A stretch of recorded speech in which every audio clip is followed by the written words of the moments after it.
Yes, which was pretty awesome. Some of them were off the top of my head. Compared. You are now listening to the Voices of Dubai. You're listening Watching the Voices of Dubai with Joe Hage. This is the Voices of Dubai. Leila, thank you so much for being here. It's such a great pleasure to have you. I love being on this side, Joe. Trust me. We first met in 2017. I was working as a creative audio producer at Mango Jam. And I remember very clearly seeing you walk in. You were wearing this white dress. And I remember Kay was telling me, this is Leila. She's going to be recording now for this session. I don't remember exactly which session it was. And we officially met again. It was in 2018. I was working as a business development manager. You have a great memory, Joe. I remember these things. Don't ask me how. Like short-term memory is something, but my long-term memory is very good. Well, we're opposite in that. Okay? So we can نكمل بعض, you know what I mean? Yeah, exactly. Awesome. Yeah, complete each other. Yeah. And I think the session we were recording together at Soundstruck Studios was for Home Center. It was a radio spot with a Saudi dialect. You know what? It rings a bell for sure. Absolutely. Because I remember walking out and then seeing you, but you had always been like my producer. So I'm like, oh my God, you do voiceovers too? Cool. And when I heard your voiceover, I was just like, wow, that's major talent. Because you know when you meet people, their voices sound a little bit different because obviously you're being natural. Sure. And when you hear it in a professional thing, it's like, yeah, that is his voice, but it's so much different. So yeah, that rings a bell for sure. Awesome. Yeah. When did you start recording your first voiceover session? Okay, so there's two parts to this. I moved to Dubai in 2004. One of my first jobs was working for Arabian Radio Network before it became Arab Media Group. Okay. And I think it was my second day, there was a radio jockey, and I forget his name. And I don't know if they call them radio jockeys anymore, but I'm that old. Anyway, he came up to me and he said, we need you and we need you now. And I got really flustered. I'm like, who are you? You're not my boss. Who are you? You need me for what? And I'm coming from the States, the land of rights, and oh my God, you're coming into my face. And I was really defensive.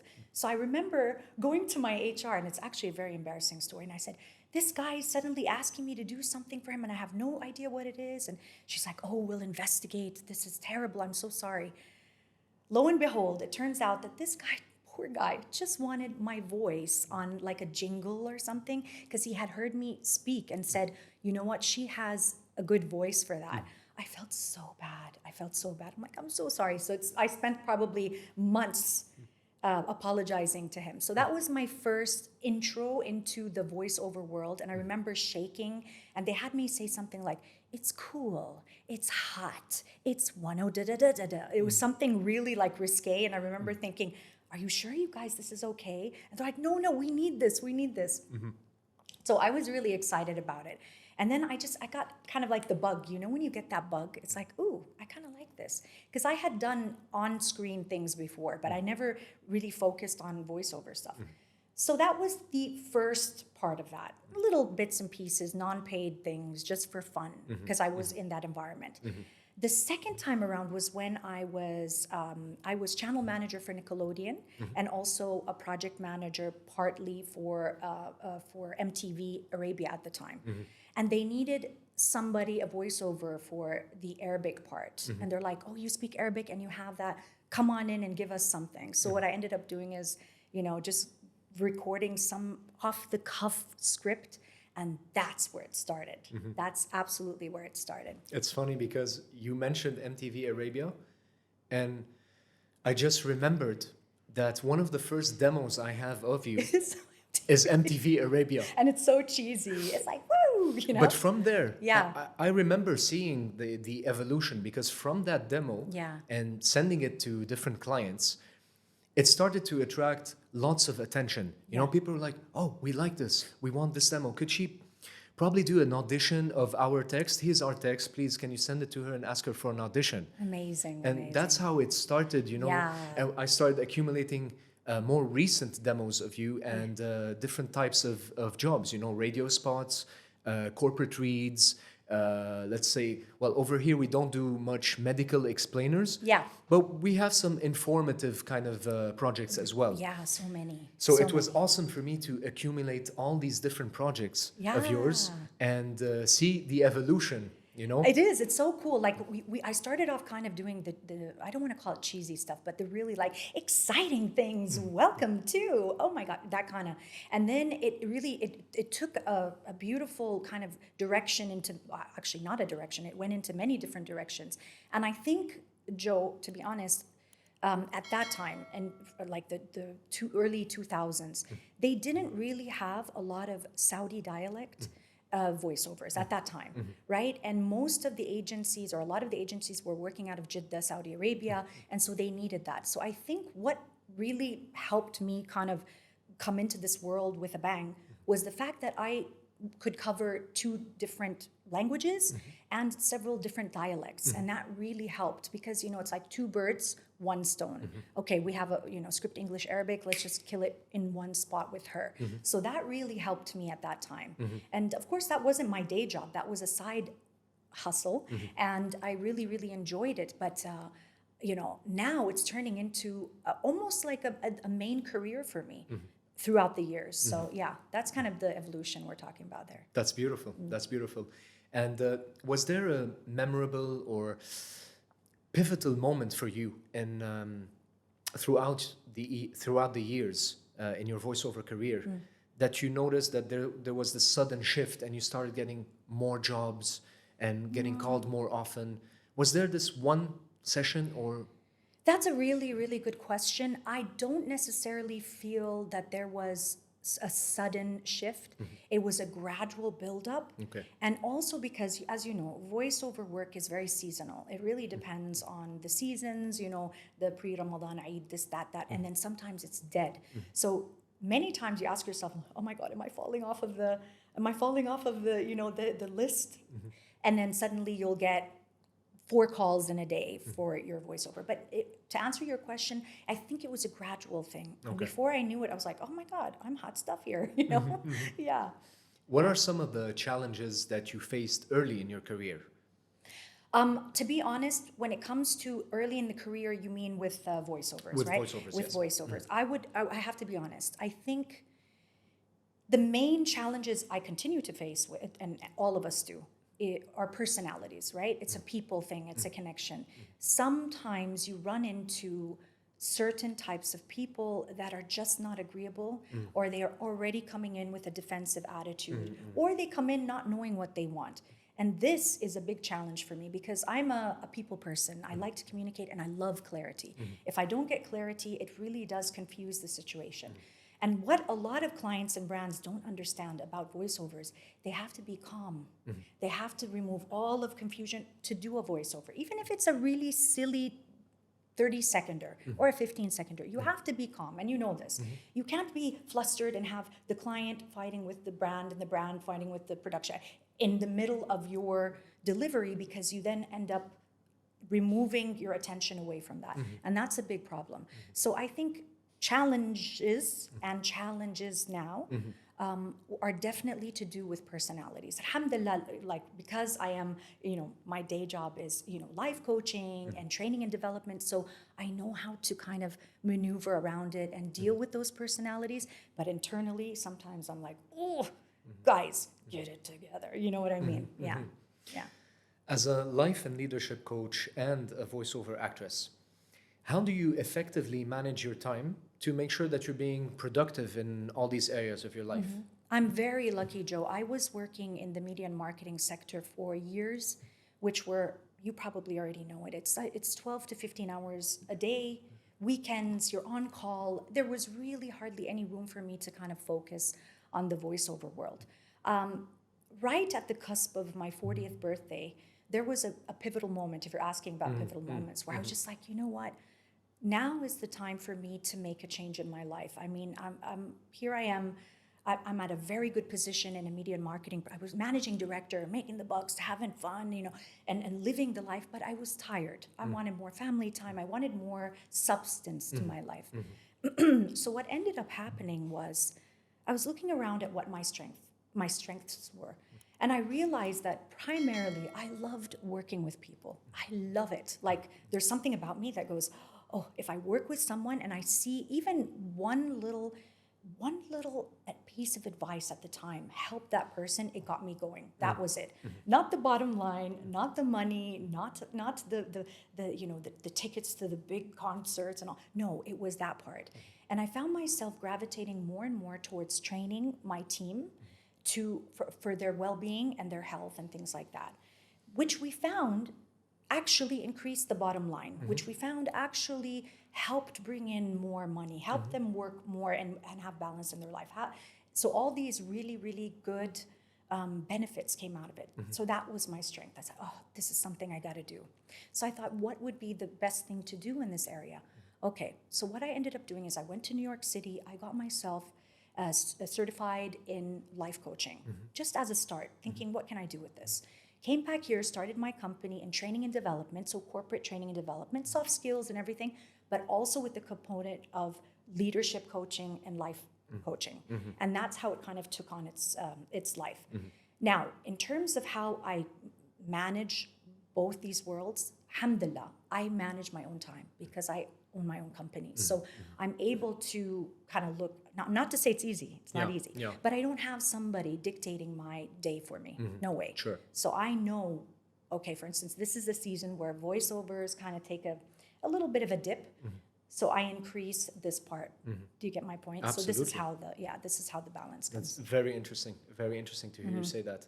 And in what ways has your experience, knowledge, and training in life and leadership coaching affected your voiceover career? In many ways. As I was saying earlier, the people component, big time. Because I've seen it with my own eyes, where voiceovers will be in a session and clients will be very demanding and they get flustered and they lose their cool and they'll walk out. Or you get people who are so nervous because they just feel like they're failing at what they're supposed to do.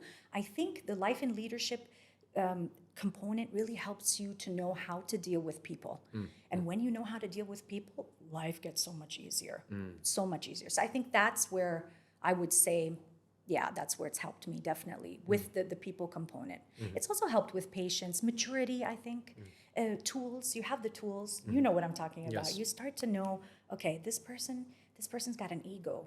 Okay, how do we work with this person? How do we massage it in a way where he doesn't feel or she doesn't feel defensive? This person is a bit meek. This person in the room wants to have a voice. And so they say whatever, that makes no sense. So you give them a little bit of that spice to make them feel important. It's just about learning the psychology of people. Sure.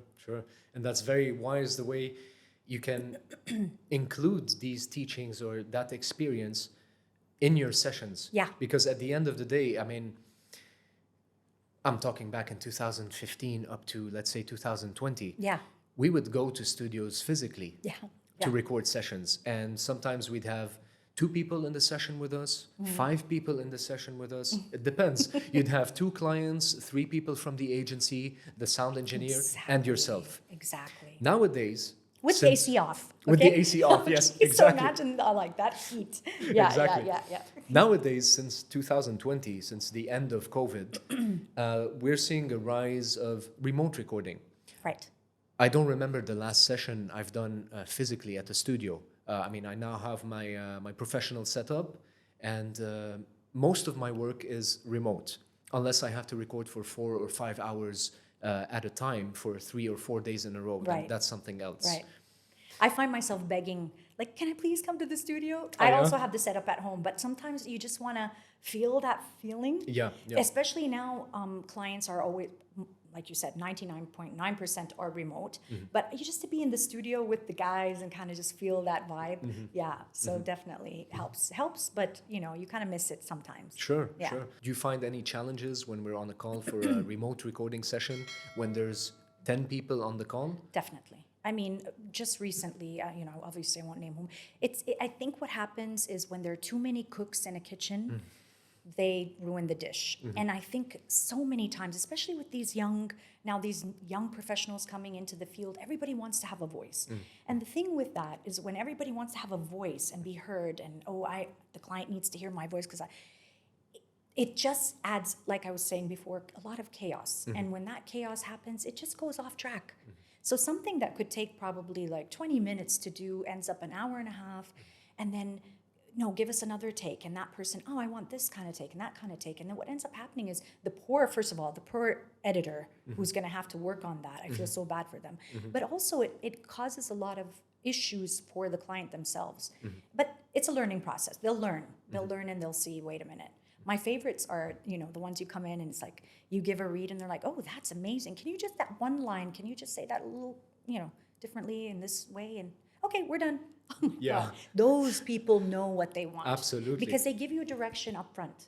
Very clear. We want it to be, we want passion, we want warmth, we want this, we want that. So you know exactly. And you go in and you give it. So it's Absolutely. Great. And actually that reminded me of some of the challenges we as production houses are experiencing nowadays is that a couple of years ago, you would send any talents corporate demos, commercial demos, like a variety of them, and they would choose a talent based on their voice. Good point. Nowadays, people want to hear how the talent sounds with their script. Exactly. So I can understand that, of course. But because do you think, Joe, that we are spoiling them? Do you think by us giving in to these requests and as a collective VO community, by doing that, we're changing the rules? That's a very, very good question, Leila. And yes and no, in my humble opinion. Yes, in the sense that they're getting used to a certain standard of service. It's like you have to go that extra mile on every single job, and it ends up taking so much time and energy. And the ad might just be a 30-second radio script. Right. No, in the sense that for some projects, the clients are expecting a specific type of delivery, a specific type of tone, and with the demos that they have on hand, they're not seeing it. They're not seeing it, they're not hearing it, and they just want to have a small custom read, a small taste of what their script will sound like with a talent's voice. Right. Does that make sense? Yeah, no, it totally makes sense. Yeah, because sometimes I'm just like, I'm not going to give another read. That's just it. They've got enough. They've got like what? How many freaking samples do I have out there? It's like, they've got enough. Do they not know who I am? Then, the ego comes into the picture. It's like, I'm not going to do this again for a 15-seconder. But then you're like, okay, you know what, Leila, be quiet. This is, this is a blessing that you have, and just go with it. How is it going to hurt you? You've got your mic set up right there. Just get your butt on the chair and do it for a couple of seconds. Yeah. But it's an internal challenge, I'm not going to lie, eh? Sure. Yeah.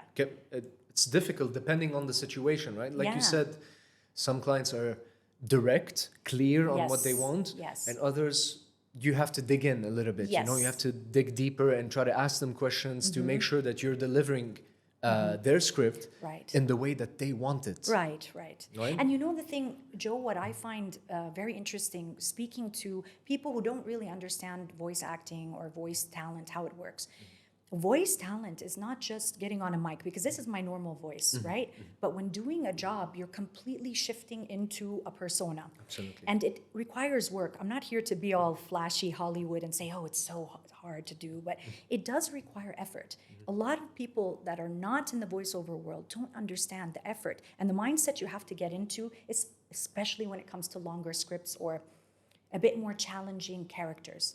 So for them to think that you can just switch this switch on and just go into that and then say, well, this is our budget and it's some measly something, that's another challenge that, since we're talking about challenges, that's something that also hurts, because it's kind of like, you guys, it does require effort. It does, absolutely, especially when it's a specific dialect or it's a tone that you don't usually use in your daily life, or if it's, acting out to be like a 70-year-old, which I've gotten before, a Jamaican. Somebody asked me to do a Jamaican accent. I said, I don't do Jamaican. They said, just try.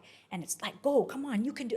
In those instances, it's like, that's a lot of effort, people. You know what I mean? So those can be challenges as well. So Jabi blessing you with the Jamaican accent. Listen, don't even ask me anymore. I can say, no woman, no cry. That's all probably I can say in Jamaican, even though I've been there, it's like, I still can't pick it up. Forget it. Building a portfolio and a network of connections is really essential in our industry. What steps did you take to create that list of connections or portfolio? You. So here, let me kind of like back up. So I think what really helped in this world of VOs are the amazing producers that I worked with.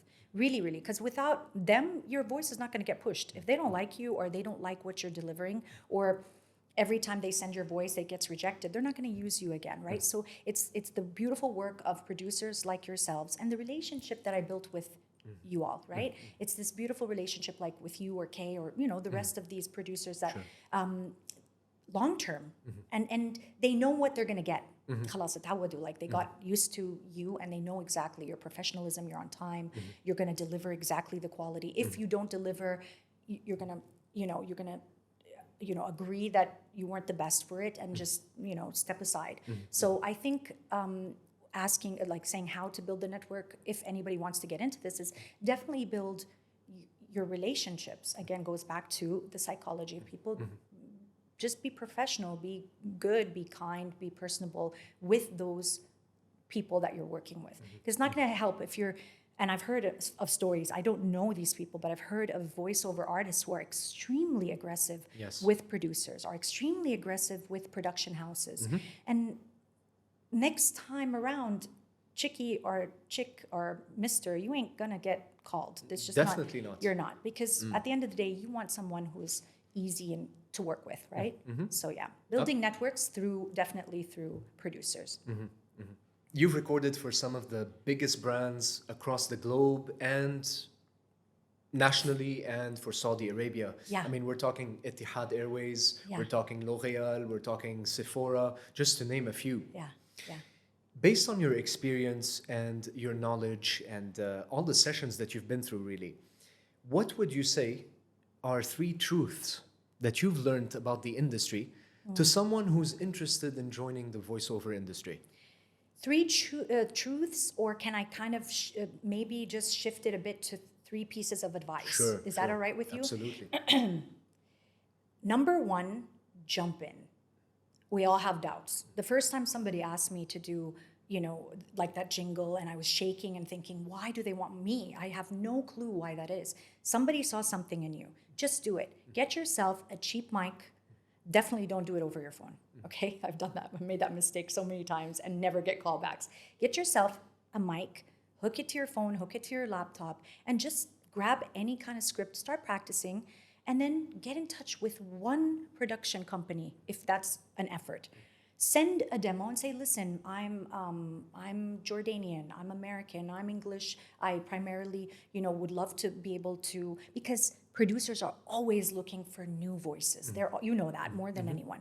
And I know of somebody that I actually gave the advice to. She asked me, she said, how can I get in the voiceover world? I would love to.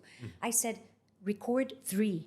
Record 3 scripts, 1 with energy, 1 emotional, and 1 like a little bit more informative. She did that, and mashallah, I swear to God, right now, she's doing voiceovers on a regular basis, a Jordanian girl. Nice. So I think, number 1, jump in.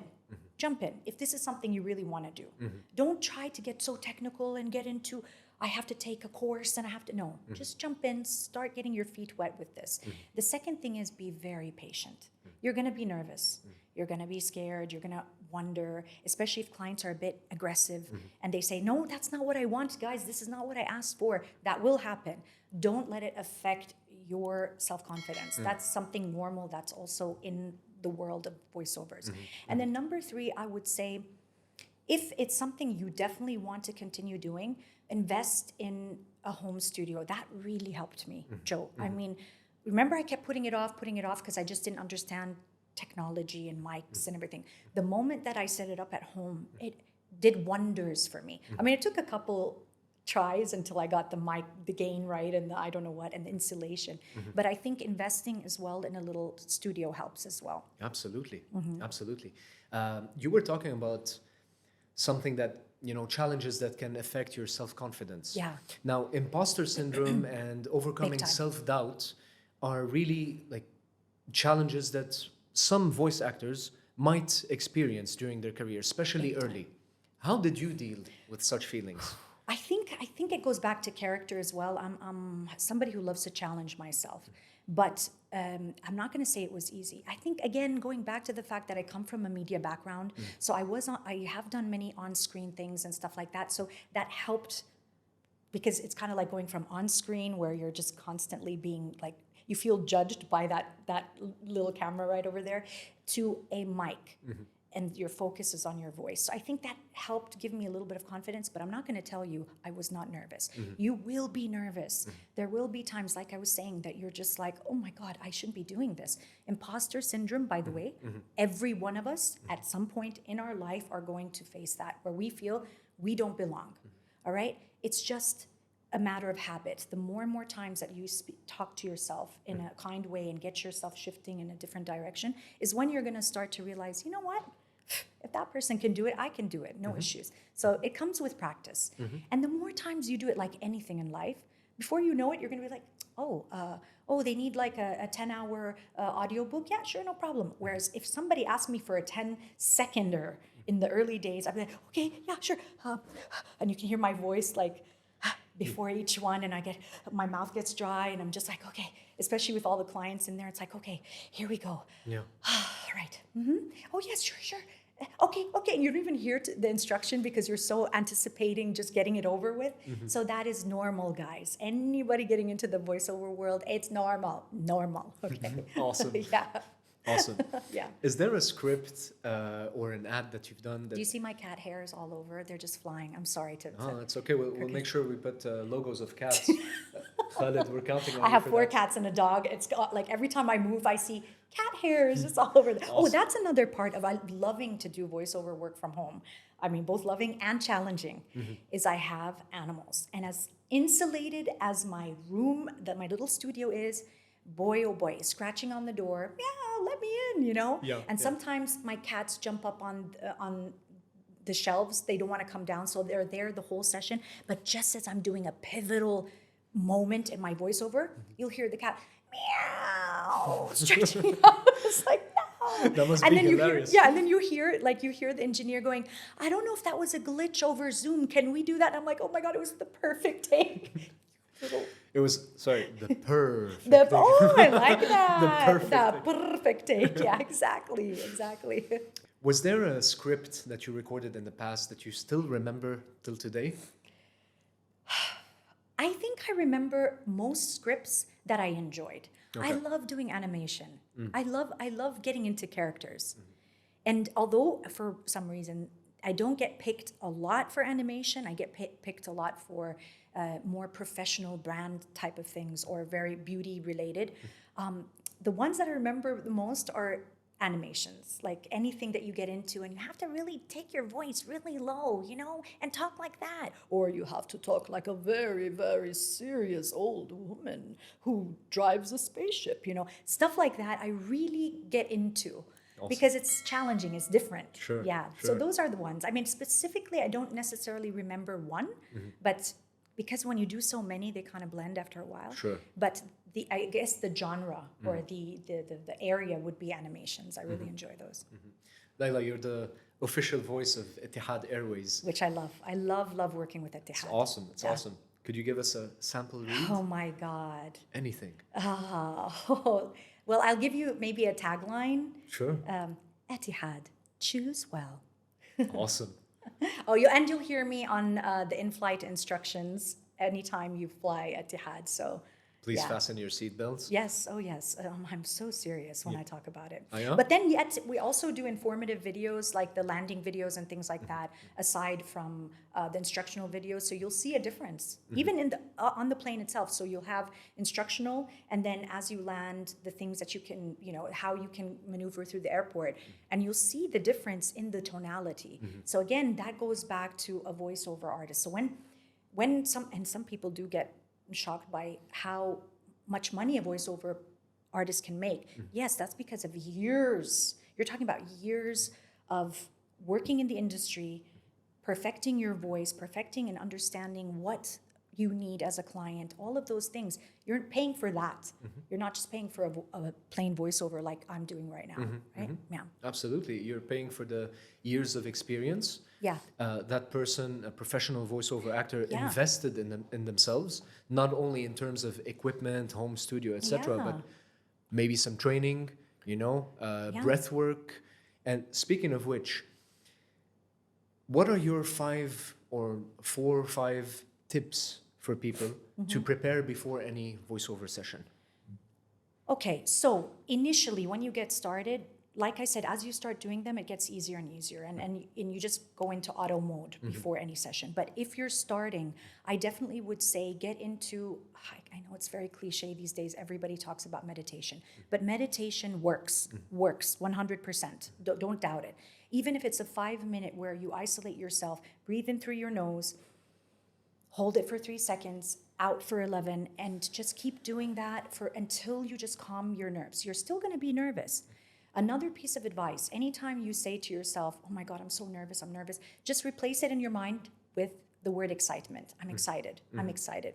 And then just train your brain to see it as you're excited rather than fearful.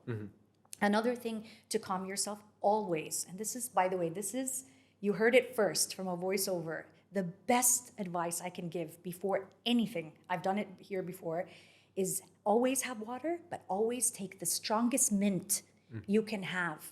Put it in your mouth until it kind of burns, because that will keep the saliva going in your mouth. Because a lot of times when we do voiceovers, you get dehydrated.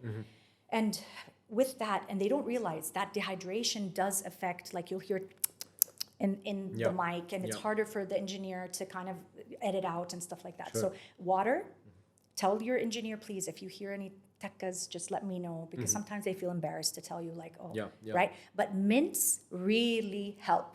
Okay, a really strong na'na mint that you just put in your mouth, and it's like almost your eyes burn.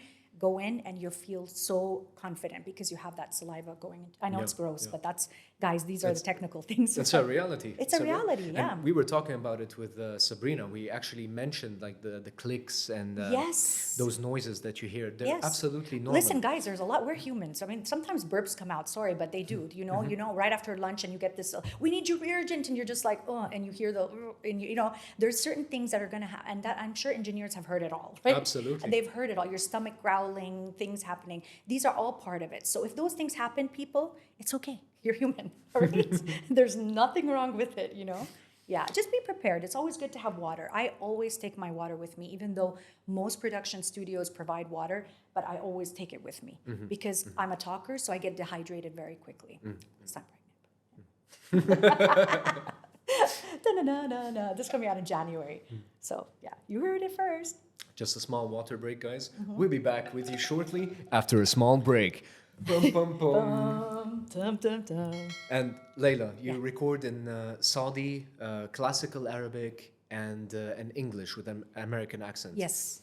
What would you say is the proportion of English versus Saudi jobs versus classical Arabic jobs that you get? Very good question, Joe.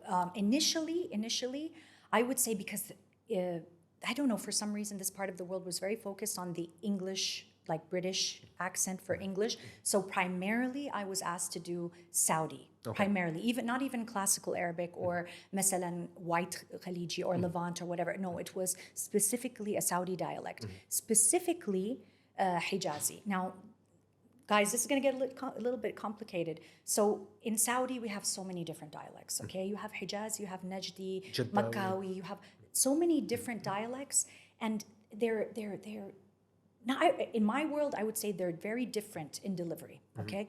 So when they used to ask for Saudi dialect, it used to be a general Saudi. Okay. I'm from Jeddah, so my dialect is Hijazi, pure Hijazi.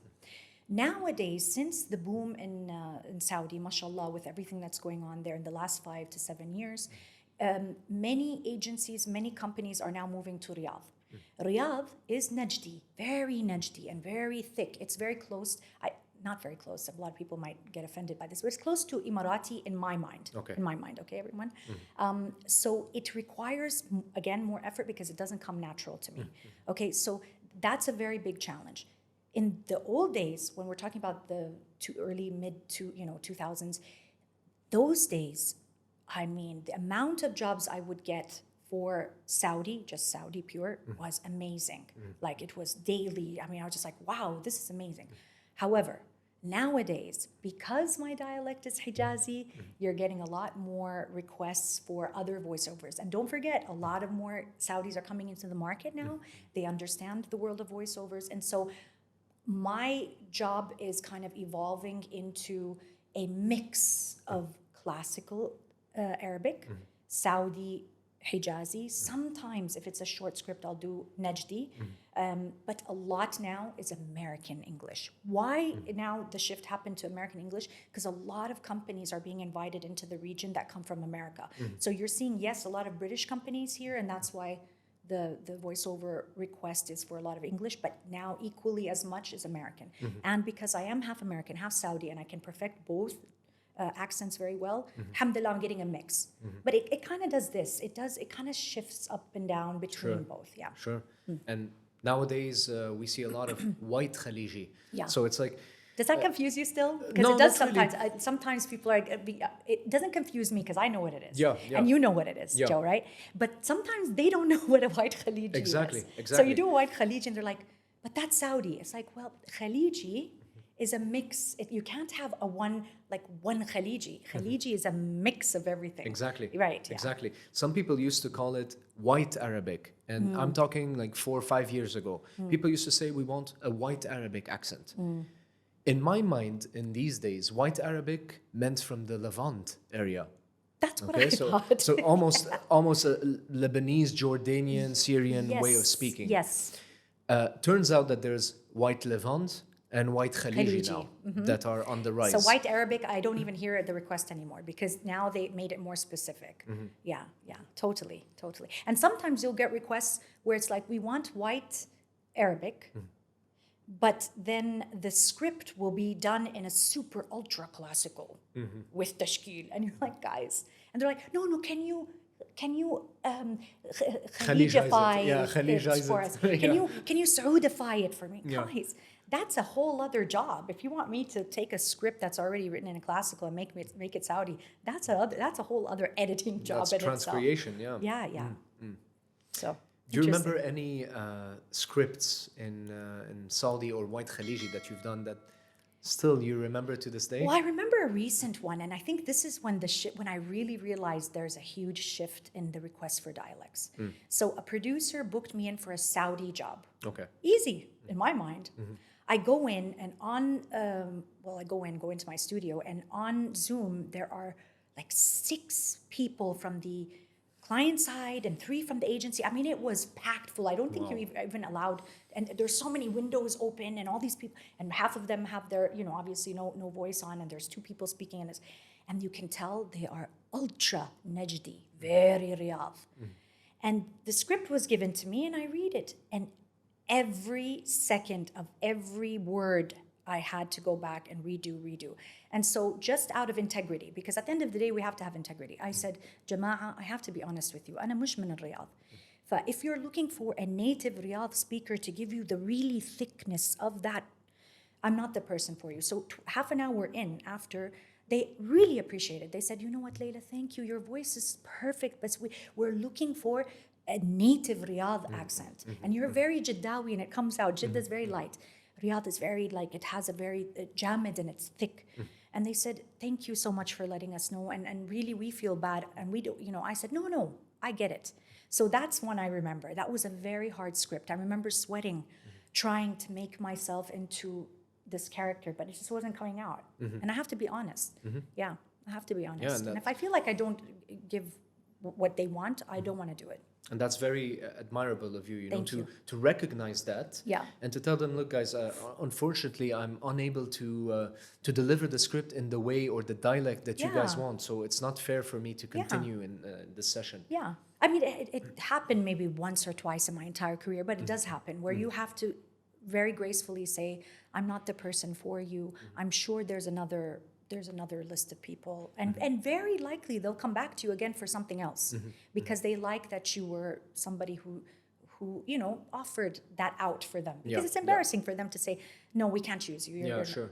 Yeah. Sure. But to recognize that yourself and to be honest with yourself and to be honest with the client as well, it goes a long way. Yeah, for sure. And I've been in that situation as well. Yeah? Some of my demos sound like I speak with an American accent, but really my accent is what you would call a neutral Arab accent. Yes. So an Arab person speaking English. Which is also in demand, big time. Oh, it's in demand big time. Actually, most of the jobs that I'm getting from P2P websites, pay-to-play websites like Voices.com, Voice123, Bodalgo, Voquent, etc. Yeah.